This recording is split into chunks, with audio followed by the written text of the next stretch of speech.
బాధపడుతున్నావు నువ్వు? నేను బాధపడడం వల్ల నీకు లాభం ఏంటి? నీకేం మేలు కలుగుద్దని నన్ను బాధపడుతున్నావు అని ప్రభు నా జీవితంలో చేసినటువంటి అనేక బాధలు, అనేకమైనటువంటి పరిస్థితులను నేను జ్ఞాపకం చేసుకుంటే చాలు అలా జారిపోతా ఉంటాయి నీళ్ళు, ఆగవు. అసలు నా జీవితంలో ఎక్కువ శాతం నేను ఇంట్లో ఉండేది దానికే కారణం. అందుకనే నేను ఇంట్లోనే ఉంటాను, బయటికి రాను. మీకు చాలా మంది తెలియదు నేను బయటికి ఎందుకు రానని, నాకు అంటు గింటని కాదు. నేను ఇంట్లో ఉండేది ఎందుకంటే నా భారాన్ని నేను అనుక్షణం గుర్తు చేసుకుంటూ ఉంటే ఆ భారము నీళ్ళ కారిపోతూ ఉంటారు అనమాట. ఎవరి మొక్కల్లోకి నేను చూడలేను. నేను ఎప్పుడు కూడా ఎవరి మొక్కల్లోకి చూడను ఎక్కువసేపు. కారణం ఏంటంటే ఎవరైనా నన్ను చూస్తున్నారని తెలిస్తే కూడా నేను తట్టుకోలేను. నీళ్ళు వచ్చేస్తాయి. నన్ను ఎవరైనా అభిమానిస్తున్నా, నన్ను ఎవరైనా చూస్తున్నా, నన్ను ఎవరైనా మరి ఎక్కువ ప్రేమతో చూసినటువంటి వారు కనపడిన నా కళ్ళ నుంచి నీళ్లు ఆగవు. దేవుని కార్యాల కొరకు దేవుడు మన జీవితాల్లో అనేకమైన అంతరాయాలు పెడతాడు. నేను నీ కొరకు నిలబడితే నాకు ఇన్ని అంతరాయాలు ఎందుకు పెట్టావు ప్రభు అని నేను దేవుడి దగ్గర ఏడ్చినటువంటి దినాలు, ఆ దినాలు లేకపోతే ఈ 18 సంవత్సరాల్లోకి నేను వచ్చేవాడిని కాదు. ఆ దినాలు లేని వారికే, అవి లెక్కలేని వారికి, అవి లెక్క చేయని వారికే ఈ పాటికి 20 మంది దేవుళ్ళని 20 మంది సంఘాలను మార్చేసినట్టు వాళ్ళు ఉంటారు. ఒకసారి మీరు రావేళ్ళ నుండి వచ్చినటువంటి సంఘస్థులను అడిగి చూడండి, ఎన్ని బాధలు. వాళ్ళు ఇక్కడికి వస్తున్నప్పుడల్లా ఎన్నిసార్లు తిట్లు తిన్నారో, దెబ్బలు తిన్నారో, ఎన్ని రకాల మరి రంకులు కట్టించారో, ఎన్ని రకాల అవమానాలు పడ్డారో, ఎన్ని నిందలు పడ్డారో, అయినా కానీ భరించారు. ఒకసారి పాములపాడు నుంచి వస్తున్నటువంటి వాళ్ళని అడగండి, ఇక్కడికి వస్తున్నప్పుడు వాళ్ళు ఎన్ని రకాలుగా వారిని హింసించారో, ఎన్ని రకాలుగా మాటలు పడి ఉంటారో, ఎన్ని అవమానపడి ఉంటారో, ఎన్ని రకాలుగా మాట్లాడి ఉంటారో, అయినా కానీ వేటిని పట్టించుకోలేదు. మేము ప్రార్థనకు వెళుతున్నందువల్ల ఆ వాక్యాల వల్ల మాకు ఆదరణ కలుగుతుంది, మాకు ఒక సంతృప్తి కలుగుతుంది. మా జీవితాల్లో ఒక కొత్త విషయాలు మాకు ఆదరణ కలిగిస్తున్నాయి. మేమున్న ఈ బాధలలో, ఈ కష్టాలలో, కన్నీళ్లలో మాకు ఈ దేవుని వాక్యాలు మాకు చాలా ఆదరణ కలుగుతున్నాయి. ఎందుకంటే నేను బాధపడుతూ మాట్లాడుతున్నాను కాబట్టి వాళ్ళకి అర్థమవుతుంది. బాధలు పడే వారికి అర్థమవుతాయి ఈ మాటలు. బాధలు లేని వాళ్ళకి అర్థం కావు. బాధలు లేని వాళ్ళకి టైం అయిపోతుంది, భోజనం కావాలి అంతే. బాధపడే వారికి మాటలు కావాలి. ఎండనక, వాననక, రాత్రనక, పగలనక నడిచి వస్తున్నారు వాళ్ళు. కారణం ఏంటి? 18 సంవత్సరాలుగా వారి ప్రయాణం కూడా మనతోటి కొనసాగుతుంది. దేవుని బిడ్డలారా, ఆత్మీయ సహవాసంలో ఈ నిరీక్షణ ఇది చాలా ప్రాముఖ్యమైనది. మనమందరం కూడా ఒక కుటుంబము. మనమందరం కూడా ఈరోజు పులిహార పంచిపెట్టుకోవడానికి రాలేదు. ఈరోజు మనం టీలు తాగడానికి రాలేదు.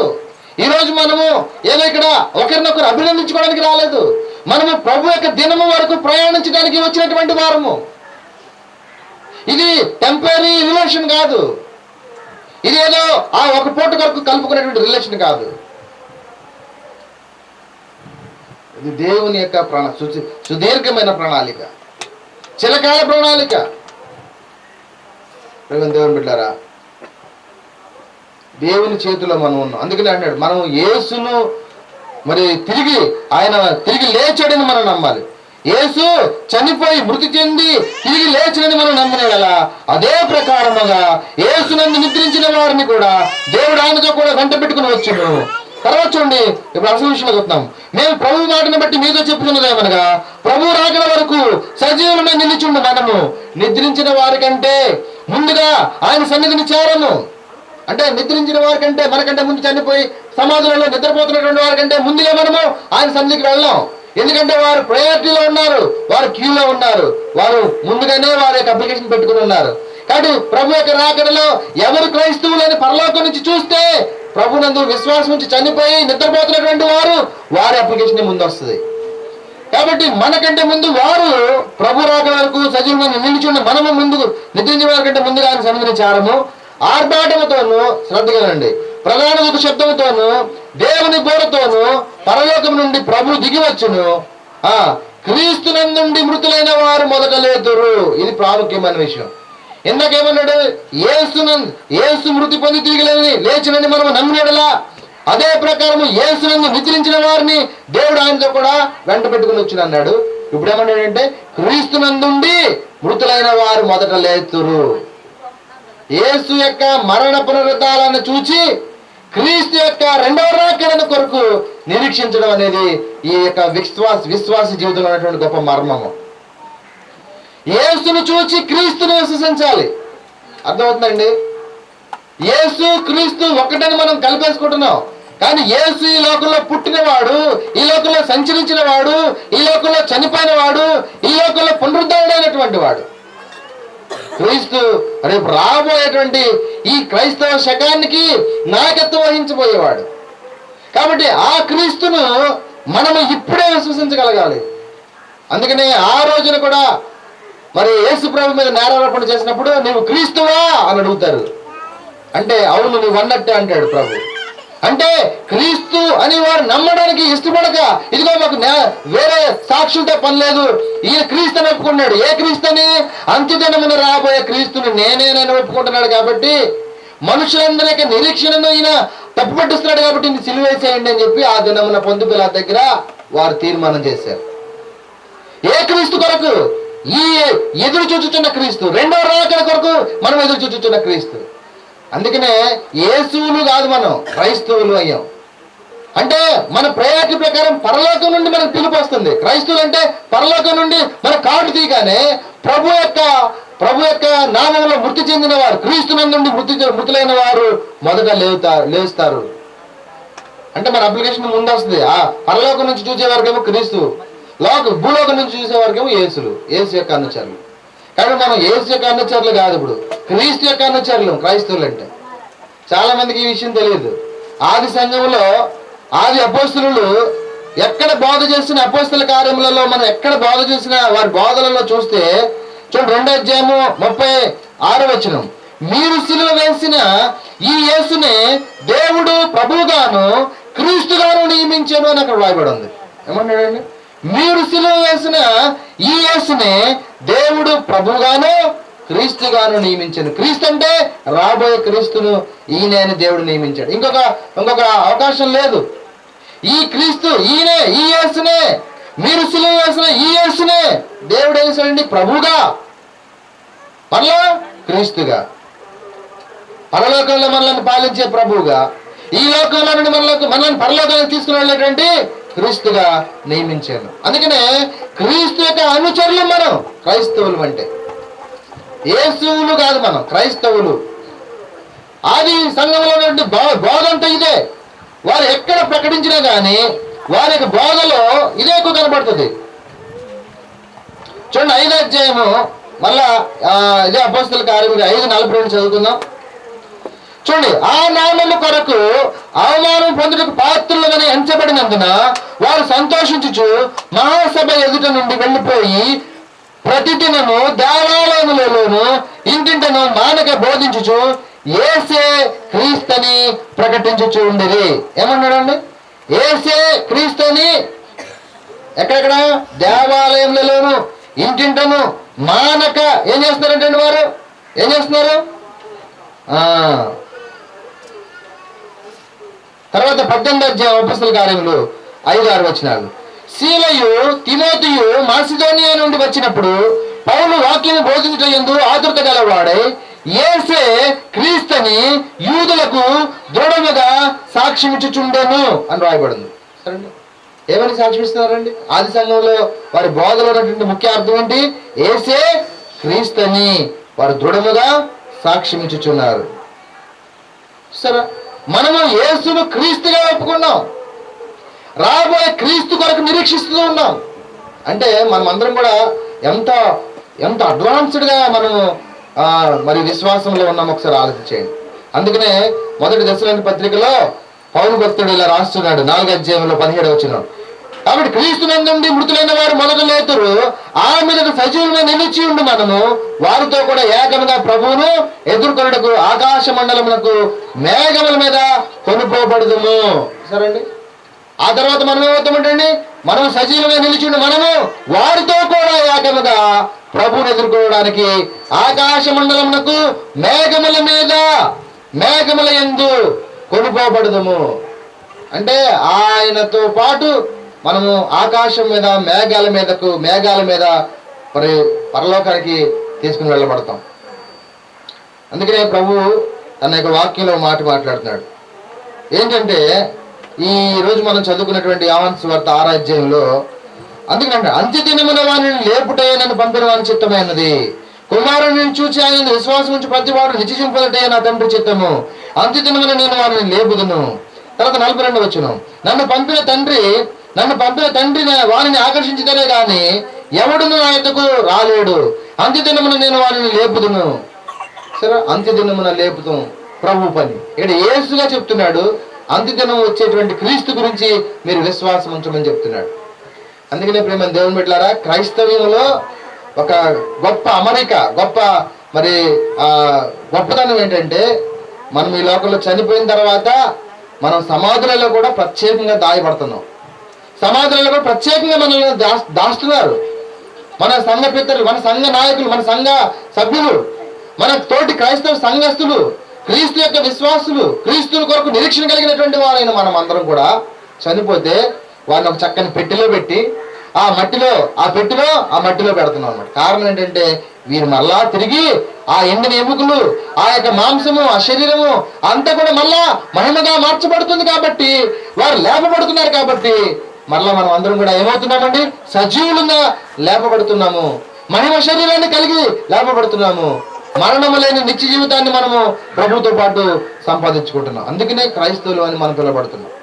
పరలోకపు పిలుపు క్రైస్తవులు అంటే. కానీ ఈ లోకంలో యేసును చూచి పరలోకంలో నుండి రాబోయే క్రీస్తును, రెండవ రాకడ కొరకు సిద్ధపడిచిన క్రీస్తును విశ్వసించడం విశ్వాసం ఉండవలసిన మొదటి లక్షణం.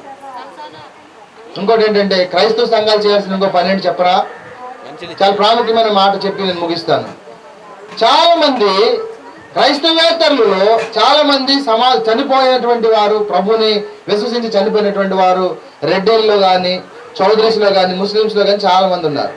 కానీ ప్రభువు యందు విశ్వాసం నుంచి వారు చనిపోయిన తర్వాత ఆ రెడ్డిలు కానీ, చౌదరీస్ కానీ, లేకపోతే ముస్లిమ్స్ కానీ వారిని సమాధులు చేయడానికి ఇష్టపడలేదు. మా సాంప్రదాయాల ప్రకారంగా మేము సమాధులు చేసుకుంటామని అంటే, ప్రభువు యందు విశ్వాసం ఉంచిన వారు మమ్మల్ని సమాధి చేయడానికి తప్ప మమ్మల్ని కాల్చడానికి వీలదని వీలు పట్టుబడుతున్నారు. పాస్టర్లు అయినటువంటి వారు, దైవ సేవకులు, దైవ సంఘాలు, దేవుని సంఘాలు అయినటువంటి వారు ఈ విషయాన్ని పట్టించుకోవడం లేదు. కారణం ఏంటంటే, కూర్చోవాలి, ప్రార్థన వాక్యం చేస్తున్నప్పుడు కూర్చోవాలి అక్కడ.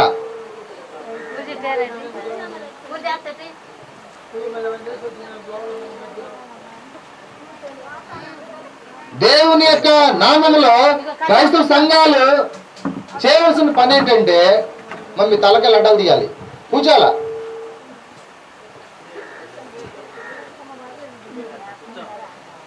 క్రైస్తవ సంఘాలు చేయవలసిన పని ఏంటంటే, చనిపోయిన తర్వాత వారిని ప్రత్యేకంగా భద్రపరిచేటువంటి ఒక ప్రణాళికను క్రైస్తవ సంఘాలు చేయాలి. కారణం ఏంటంటే, ఈరోజు చాలా మంది ప్రభువుని నమ్మడానికి సిద్ధంగా ఉన్నారు. ప్రభువుని నమ్మిన తర్వాత చనిపోయే వరకు ఎన్ని కష్టాలను ఎదుర్కోవడానికి, ఎన్ని అవమానాలను ఎదుర్కోవడానికి సిద్ధంగా ఉన్నారు. కానీ చనిపోయిన తర్వాత వారికి ఎదురయ్యేటువంటి అవమానాన్ని సాల్వ్ చేయడానికి ఎవరూ లేరు. నాకు తెలిసి బండారుపల్లిలో చాలా మంది చౌదరీస్ 60-70 కుటుంబాలు ఉన్నాయి ప్రభువుని నమ్మిన వారు. అందులో కొంతమంది చనిపోయిన తర్వాత మమ్మల్ని సమాధి చేయాలన్నారు. సమాధి చేయాలని అంటే వారు కొంతమంది ఏమన్నారంటే, మీరు మాదిగోళ్ళ దగ్గర సమాధులు చేయించుకొని పోయి మేము మాత్రం చేయమన్నారు. మీరు మాదిగోళ్ళ దేవుడిని నమ్ముకున్నారు కాబట్టి కొండ అక్కడికి పోండి అన్నారు. అప్పుడు మేము సమాధి చేయాలంటే కుదరదు అని వారు అన్నందుకు వారు అలా వదిలిపెట్టారు. ఇప్పుడు వారి సొంత పొలాలలో వారు సమాధి చేయించుకున్నారు. చూడండి, ప్రభువుని నమ్మినందువలన వారికి పొందేటువంటి పరలోక భాగ్యం ఏంటి, భూలోకంలో కలుగుతున్నటువంటి అవమానం ఏంటి? ఈరోజు చాలా మంది క్రైస్తవులు కాకపోవడానికి కారణం ఏంటంటే, ఈ యొక్క చిన్న కారణం వల్లనే.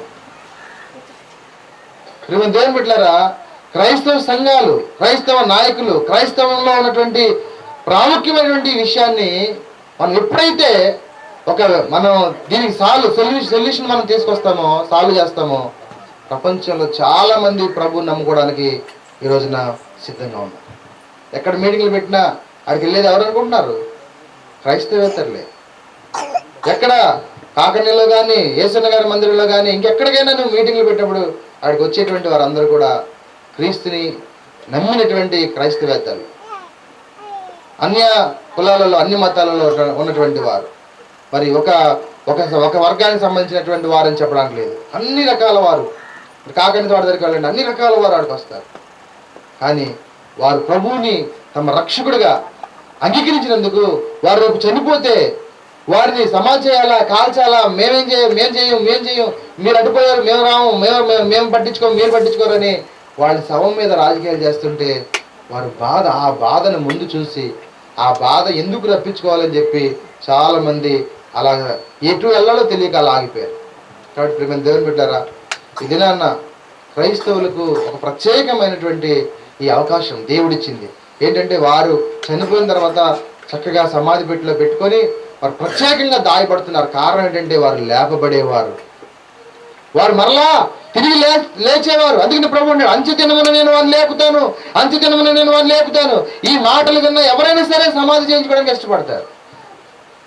కాబట్టి ఏ వర్గానికి చెందిన వారైనా, ఏ కులానికి చెందిన వారైనా ప్రభువుని నమ్మినటువంటి వారికి ఒక ప్రత్యేకమైనటువంటి సమాధి తోటి ఉండి వారు ప్రత్యేకంగా దాయబడేటువంటి ఒక తోట, సమాధి తోటను సిద్ధపరచుకోవడం కోసం మనం ప్రార్థన చేయాలి. సాధ్యమైతే ఆ విధమైనటువంటి పరిచర్య మనం ప్రారంభించడానికి మనం సహకరించాలి. కాబట్టి నాకు కూడా ఎప్పటి నుంచో కోరిక ఉంది, మా పాప చనిపోయింది కదా, తన పేరు సాక్షి అని పెట్టుకున్నాం. ప్రభువునందు చనిపోయిన వారందరినీ కూడా తన పేరు మీదుగా ఆ సమాధుల దొడ్డిలో తనకు ప్రత్యేకమైనటువంటి ఎవరైనా ప్రభు నమ్మి చనిపోయిన వారు ఉంటే వారికి ఒక ప్రత్యేకమైన బృందం వెళ్ళి వారి సమాధులు చేసి వారి కుటుంబంలో ఉన్నటువంటి వారందరి యొక్క మరి మిగిలిన ఆ పిల్లల చదువులు కానీ వారి భవిష్యత్ ప్రణాళికలు కానీ మనం వారందరి యొక్క కుటుంబ సంబంధమైనటువంటి ప్రతి పరిస్థితిని, అంటే ఒకవేళ వాళ్ళ కుటుంబంలో వారి వంశంలో వారి యొక్క వర్గంలో వారిని వెలివేసినా వారు ఎటువంటి విషయాలకు కూడా వారు మరి భంగపడకుండానట్లు, అవమానించబడకుండానట్లు. ఎందుకంటే క్రీస్తుని బట్టి మనం ఇటువంటి పరిచర్య చేస్తే ఎంతో బాగుంటుందని చెప్పి నేను కూడా ప్రార్థన చేస్తాను. ఎందుకంటే ఇవన్నీ నేను ఇక్కడ చూశాను కాబట్టి నాకు తెలుసు, నేను అనుభవించినటువంటి పరిస్థితులను బట్టి నాకు తెలుసు. ప్రియమైన దేవుని బిడ్డలారా, ఇక్కడ ప్రభు తన యొక్క ఉన్నతమైన విలువైనటువంటి విధానాలను మనకిస్తుంటే ఈ లోక సంబంధమైన కొన్ని పరిస్థితుల మధ్య నలిగిపోతా ఉన్నాయి. దేవుని దయ వల్ల ఎన్నో నలిగి బయటకు వచ్చాము. అయినా ఇప్పుడు ఈ ఒక్కటే నలుగుతూ ఉంది. దీంట్లోంచి కూడా విడుదల కావాలని మనం ప్రార్థన చేద్దాం. ప్రభువుని నమ్మిన వారికి స్వేచ్ఛగా మరి సమాధులలో దాచేటువంటి అవకాశం కలిగి ఉండాలని మనం ప్రార్థన చేద్దాం. మనం కూడా ఈ యొక్క గొప్ప వార్తని మన తోటి వారికి తెలియజేద్దాం. మన కుటుంబాలకు కలిగి ఉందాం. కాబట్టి ప్రతి ఒక్కరు బాప్తిజం తీసుకొని ప్రభువులో స్థిరమైనటువంటి విశ్వాసంతో నిలకడగా ఉన్న వారికి మాత్రమే ఈ ప్రత్యేకమైనటువంటి సమాధి కార్యక్రమాలు ఉంటాయి. కాబట్టి మనం ప్రతి ఒక్కరు బాప్తిజం తీసుకొని ప్రభువులో మనం సిద్ధపడి క్రీస్తు యొక్క రాకడ కొరకు నిరీక్షించుతున్న నిజమైన క్రైస్తవులుగా మనం ఈ లోకంలో మనం సిద్ధపరచుకోవడానికి పరిశుద్ధాత్మ దేవుడు మనకు సహాయం చేయను గాక. ఆమె ప్రార్థన చేసుకో. ప్రేమగల తండ్రి, పరిశుద్ధమైన మా ప్రభువు సమయం ఇచ్చినందుకు నీకు వందనాలు చెల్లిస్తున్నాను. మా కృపను బట్టి ఇంతవరకు ఆదరించింది దేవా. నాయన ఈ మధ్యాహ్నము మరోసారి ఈ యొక్క బేజత్పురం గ్రామంలో నీ నామంలో ప్రార్థించుకోవడానికి ఇచ్చిన అవకాశానికి వందనాలు. నీ సన్నిధిలో మేము ఎదగాలంటే లోకమును జయించాలి. ప్రస్తుత అంధకార సంబంధమైన యుగ సంబంధమైన దేవతలతో మేము పోరాడాలి. కాబట్టి మాకు నీ ప్రార్థన చేతిలో మేము కాలు పెట్టింది మొదలుకొని మమ్మలను కాళ్ళు విరిచి, చేతులు విరిచి, నడుము విరిచి మమ్మల్ని వెనకలాగేటువంటి అనేకమైన పరిస్థితులు మా జీవితంలో ఎన్నో ఎదురైనప్పటికీ మా ఆత్మీయ ప్రయాణము ఇన్ని సంవత్సరాలుగా అది కొనసాగించుతూనే ఉన్నావు. అందుని బట్టి నీకు వందనాలు చెల్లిస్తున్నాం. ఇది మాతో ప్రారంభమైంది ఎంత మాత్రం కాదు. క్రైస్తవులుగా ఈ లోకము క్రైస్తవులు ఉండకూడదని నిన్ను సిలువేసి నీ సిలువను కూడా సాక్ష్యాలను కూడా సమూల నాశనం చేయాలని చూసిన దాంట్లో నుండి జరుగుతున్నటువంటి ఆ విధమైన క్రూరత, ఆ విధమైన కుట్రలే ఈనాటికి కూడా మా అనుదిన జీవితంలో జరుగుతూనే ఉన్నాయి. అయినప్పటికీ దినములు, వారములు, నెలలు, సంవత్సరములు నైనా మీరు మమ్మల్ని దాటించుకుంటూ ఇన్ని సంవత్సరాలు కాపాడుకుంటూ ఈ ఆత్మీయ ప్రయాణంలో మమ్మల్ని తీసుకొచ్చారు. మీకు వందనాలు.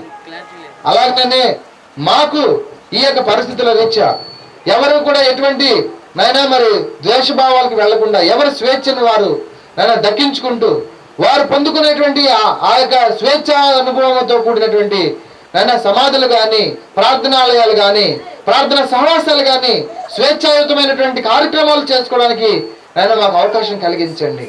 ఈ అంశాన్ని మాతో ఉంచినందుకు వందనాలు. ఈ యొక్క అంశంలో ఎంతమంది నలిగిపోతున్నారో నీకు తెలుస్తాండి. ఎంతమంది అంగీకరించలేక మరి ప్రభువుని అంగీకరించి కూడా పరిపూర్ణంగా ప్రదర్శించుకోలేక బాధపడుతున్న వారు ఉన్నారో తెలుస్తాండి. వారి వారి బాధలను అవమానాలను నన్ను అద్భుతకరంగా ఆశ్చర్యకరంగా వాటినే దీవెనలుగా మార్చేటువంటి శక్తిమంతుడైన నీవు ఆ జీవితాలకు పెట్టిన ఈ భారాన్ని మేము బట్టి నీకు వందనాలు చెల్లిస్తున్నాం. రాబోయే దినాలలో ఇటువంటి ఉన్నతమైన పరిచర్య నీ నామమును విశ్వసించిన వారి ఎడల జరిగించడానికి, వారు ఏ మూలనున్న వారైనా కానీ వారి జీవితంలో జరిగించడానికి అట్టి కృపను మాకు దయచేయండి. అలాగే ఈ సమయంలో ఇంత చక్కని అయినా మరి విశ్వాసముతో కూడిన ఈ విశ్వాసాలను బట్టి నీకు వందనాలు. వారికి ఇచ్చినటువంటి ఆత్మీయ అనుభవాన్ని బట్టి, ఆత్మీయ నైనా స్థితిగతులను బట్టి, వారికి ఉన్నటువంటి నిరీక్షణను బట్టి, వారికి ఉన్నటువంటి ఆసక్తిని బట్టి, వారు చూపించుతున్నటువంటి ప్రభువా నీ ఎడల నీ కార్యం ఎడల వారు కలిగినటువంటి సమర్పణలను బట్టి నీకు వందనాలు చెల్లిస్తున్నాను. ఈ రోజు వారికి వచ్చే పనిని కూడా ప్రక్కన పెట్టి నీ సన్నిధిలో గడపాలని ఎదురుగా మళ్ళా వారు ప్రభువా మరి పలహారములు తయారు చేసుకొని నీ యొక్క సన్నిధికి వచ్చి మేమందరం ఒక సంఘముగా ఒక శరీరముగా నీవు లేపబడేటువంటి దినం వరకు, మమ్మల్ని లేపేటువంటి అంచెదినమున లేపే దినం వరకు మేము ఈ సహవాసాన్ని కొనసాగించాలి అని ఒక చిత్తము దృఢమైన సంకల్పమును కలిగిన వారుగా ఇక్కడ ఉన్నారు తండ్రి. వీరందరిని బట్టి నీకు వందనాలు చెల్లిస్తున్నాను. వీరిని ప్రత్యేకంగా ఆశీర్వదించండి. ఈరోజు ఈ యొక్క ఉపవాస కూటానికి వచ్చిన వారిని, పాడిన వారిని, పలహారాలు తీసుకుని వచ్చిన వారిని, పాల్గొనిన వారిని, ఆయా ప్రాంతాల నుంచి నీ వాక్యానంత శ్రద్ధతో ధ్యానం చేసిన వారిని అందరిని బట్టి నీకు వందనాలు చెల్లిస్తున్నాను. అలాగే పులిహార తీసుకొచ్చినటువంటి రాయపూడి సువార్తమ్మ గారి కుటుంబాన్ని బట్టి, అలాగే మరి స్వీట్ తీసుకొచ్చినటువంటి మరి ఎవరు పేరు స్వీట్ తీసుకొచ్చింది ఎవరు ఆదిలక్ష్మి గారు కుటుంబాన్ని బట్టి, ఇంకా ఎవరు జల్ది రత్తయ్య గారు వాళ్ళు ఎవరెవరు ఏమేమి పలహారాలు తీసుకుని వచ్చారో వారిని బట్టి నీ సందులో ప్రార్థిస్తున్నాం. నేను వారి కుటుంబాన్ని దీవించండి, ఆశ్రయించండి. నీ నామములో వారికి ఉన్నటువంటి విశ్వాసాన్ని బట్టి నీకు వందనాలు చెల్లిస్తున్నాం. ఇంకా ప్రభువా ఏదో మేము ప్రార్థన జీవితంలోకి ఎదుగుతున్నాము అని ఏదో మేము ప్రభువా దులుపుకొని పోయేవారుగా కాకుండా మా ద్వారా ఒక ప్రత్యేకమైన ఒక మహిమ ప్రపంచము, మహిమ రాజ్యము నీ కొరకు అయినా మరి నిర్వర్తించబడినట్లుగా మమ్మల్ని మీరు వాడుకోనమని నీ చేతికి అప్పగిస్తున్నాం. మా బాధ్యతలు, మా భారములు, మేము తలబెట్టిన కార్యములు, యజ్ఞములు అన్నీ మీకు తెలుస్తాయండి. అంతరాయములు కన్నా అనేకమైనటువంటి అంతరాయములను తొలగించి అవకాశాలుగా మార్చండి. మా జీవితాలకు ప్రభు ఇప్పుడు గురులు ఉన్నాయి, ఇప్పుడు ఒక ప్రణాళిక ఉంది తండ్రి. కాబట్టి నీ వనరులను, నీ వసతులను, నీ యొక్క పరలోకపు దూతల సమూహమును, నైనా అవసరమైన ప్రభుత్వాధికారములను, అవసరమైన ప్రజల యొక్క సహకారమును, అవసరమైనటువంటి పరిస్థితులను మాకు అనుకూలింప చేయమని నీ సందులో ప్రార్థిస్తున్నా. ఈ మారుమూల ప్రాంత ప్రజల జీవితంలో నీ వెలుగును, నీ వాక్యపు వెలుగును, అలాగే నీ యొక్క మహిమ రాజ్యం యొక్క గొప్పతనాలను వీరికి అందించమని నీ సందులో ప్రార్థిస్తున్నా. మా కుటుంబాన్ని ఎన్నుకున్నందుకు వందనాలు, మా కుటుంబాన్ని ప్రత్యేకపరచుకున్నందుకు వందనాలు, మా కుటుంబాన్ని నువ్వు అనేక పరిస్థితులలో నుండి కాపాడుకున్నందుకు నీకు వందనాలు. అయినా ఈ పరిచర్యలో నాతో సహకరించిన నా తల్లిని, నాకు సహచరిగా ఉన్నటువంటి భార్యని, నాకు బహుమానులుగా ఉన్నటువంటి బిడ్డలను, నన్ను మా కుటుంబాన్ని ఎంతగానో ప్రేమించుతున్నటువంటి ఈ యొక్క మరి విశ్వాసులను, వీరి యొక్క కుటుంబంలో నైనా సభ్యులుగా నన్ను చేరదీసుకున్నటువంటి విధానాన్ని బట్టి వీరందరినీ కూడా ప్రత్యేకంగా దీవించమని నీ చేతికి అప్పగిస్తున్నాను. తిరిగి ఈ సమయంలో తిరిగి మా గృహాలకు వెళ్ళిచుండగా మాతో మీ దీవెనను పంపించాను.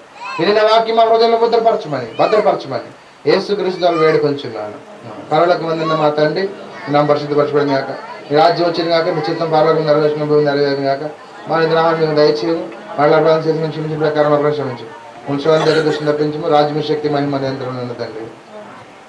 మన తండ్రి దేవుని ప్రేమ, ప్రభు యేసుక్రీస్తు కృప, పరిశుద్ధాత్మక సహవాసం ఇప్పుడు సదాకాలము మనకు, మన ప్రార్థనలకు మీకు తోడిని నడిపించును గాక. అందరికీ వందనాలు.